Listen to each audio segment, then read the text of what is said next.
Buenas, ¿cómo andan todos? ¿Cómo andan todas? Mi nombre es Mateo Pedroni y es un gusto poder encontrarnos en esta primera tutoría en línea de nuestra quinta sesión de la materia correspondiente a la organización del poder político. Como vimos anteriormente, la Constitución puede dividirse en dos partes. En primer lugar, una parte dogmática en la que los constituyentes consagran todo el abanico de derechos que le corresponden a cualquier persona que quiera habitar el suelo argentino. Y en segundo lugar, una parte orgánica en la que los constituyentes desarrollan todas las funciones que le corresponden a cada uno de los poderes del Estado. Entre dichas funciones, obviamente, el proceso de sanción de una ley es una función muy importante que se reparte en la Argentina entre dos poderes, que dos poderes básicamente intervienen. El poder legislativo en primer lugar y el poder ejecutivo por el otro. Podemos decir que este proceso de sanción de una ley consta de tres etapas. En primer lugar, una etapa iniciativa o de formulación del proyecto de ley. La Constitución establece que hay tres sujetos habilitados para poder presentar un proyecto.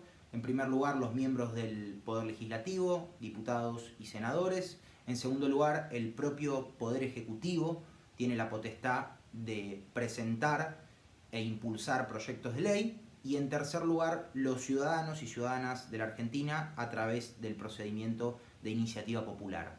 Una vez presentado el proyecto por alguno de los tres sujetos habilitados constitucionalmente, el mismo va a ingresar en su etapa de tratamiento o sanción, o también conocido como etapa constitutiva, y al ir detallando un poco el camino que va a tener el proyecto por delante, vamos a ir detallando algunos términos particulares. Todo proyecto de ley, en primer lugar, va a ingresar en alguna de las dos cámaras. La cámara en la que primero ingrese se llamará Cámara de Origen y es la que va a comenzar su discusión y tratamiento. Algunos proyectos de ley en particular, la Constitución dispone que por su temática deben tener como Cámara de Origen, en algunos casos, la Cámara de Diputados y en otros casos, la Cámara de Senadores. Cuando el proyecto sea aprobado por la Cámara de Origen, vamos a decir que tiene media sanción y va a ser elevado para su tratamiento y discusión a la restante Cámara, que será lo que se conoce como Cámara Revisora. El tratamiento de los proyectos se da a través de las sesiones legislativas y la Constitución dispone que para que se pueda dar inicio a una sesión legislativa se requiere lo que se denomina como quórum. El quórum básicamente es el número mínimo de legisladores que la Constitución dispone que tienen que estar presentes para poder dar inicio a una sesión. Para dar inicio a determinadas sesiones que traten algunos proyectos de ley en particular que la Constitución menciona, la misma va a exigir que exista un quórum especial, es decir, una mayor presencialidad que la de la mitad más uno de los legisladores de la Cámara, que es lo que vendría a ser el quórum simple.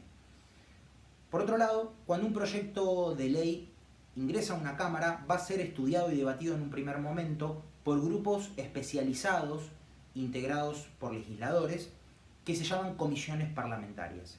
Las comisiones parlamentarias pueden ser unicamerales, en el caso de que estén formadas únicamente por los miembros de una de las cámaras, o bicamerales en el caso de que estén integrados por miembros de ambas cámaras.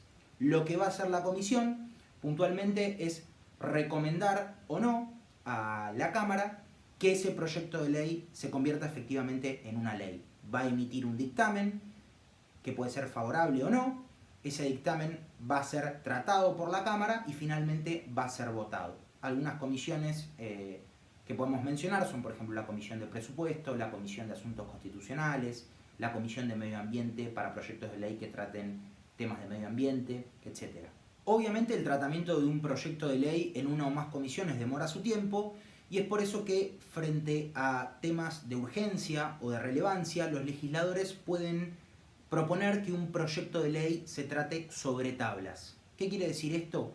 El legislador lo que va a hacer es plantear ante la Cámara un pedido o una moción de tratamiento sobre tablas de un determinado proyecto de ley para que sea tratado y para que sea votado en ese mismo momento, sin haber pasado, capaz, por algunas comisiones.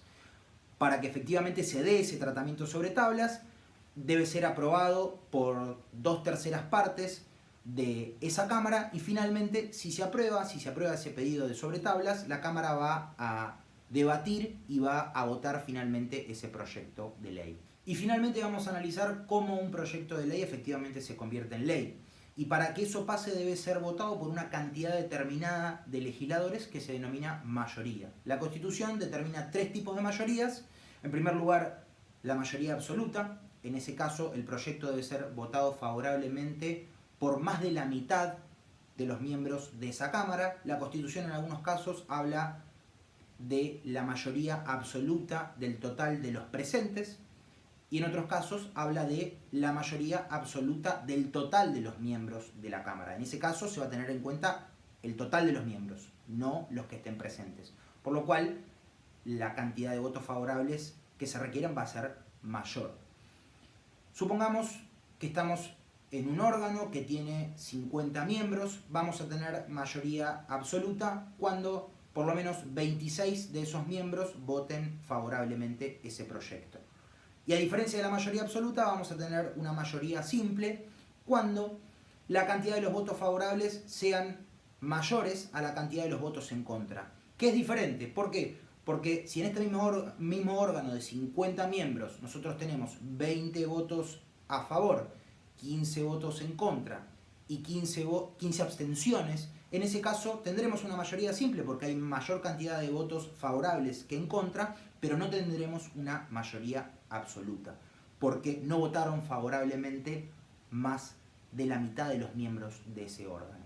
Y finalmente, la Constitución nos detalla lo que se denomina mayoría agravada o la mayoría de 2/3. En algunos casos particulares, frente a algunos proyectos de ley, como por ejemplo frente al proyecto de ley que declare la necesidad de una reforma constitucional o frente al proyecto de ley que le otorgue jerarquía constitucional a un tratado de derechos humanos, por ejemplo, la Constitución va a requerir que para que ese tipo de proyectos particulares se transformen en ley, tienen que ser votados favorablemente por 2/3 como mínimo de los miembros de esa Cámara.